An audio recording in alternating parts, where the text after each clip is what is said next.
Boeing Starliner prepares for its third attempt at its first crewed spaceflight. A pair of NASA astronauts will attempt to board Boeing's CST-100 Starliner on Wednesday morning and make its first crewed spaceflight. Butch Wilmore and Suni Williams have boarded the spacecraft twice in the past month, and they will attempt to launch a third time at 10:52 a.m. from Cape Canaveral Space Force Station's Space Launch Complex 41 atop a United Launch Alliance Atlas V rocket.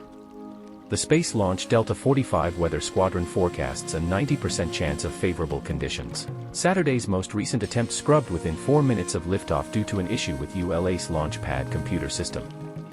ULA President and CEO Tory Bruno said after the scrub, "Disappointment lasts about 3 seconds. We've been in this business a long time, and you immediately get busy and do your job, and we'll be back." Teams have since swapped out the launch computer hardware to set up the latest attempt. The May 6 attempt was scrubbed due to a vibration in the ULA rocket's upper Centaur stage, which has since been replaced. Boeing and NASA had to sign off on the safety of a small helium leak in Starliner's propulsion module, which they ultimately decided not to fix.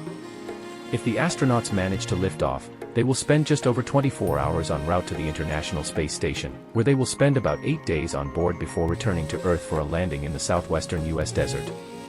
This mission, called the Crew Flight Test, is the final one needed for Boeing to get certified under NASA's Commercial Crew Program, allowing it to conduct regular rotational missions to the ISS in tandem with SpaceX.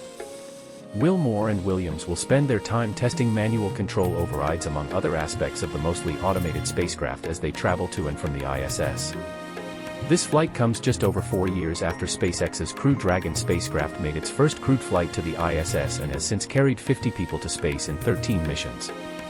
This includes the 4 members of Crew 8, who are awaiting the rest of the 7-person Expedition 71 crew currently on the ISS. ISS crew members Jeanette Epps and Tracy Dyson recorded a message for Williams and Wilmore ahead of Saturday's latest launch attempt. "We can't wait for you to join us at the station," Dyson said.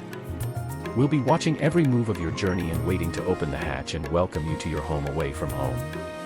We know you've been waiting a while to board Starliner, but we know it will be worth every minute," Epps added. "Godspeed from all of us on the International Space Station, and see you soon."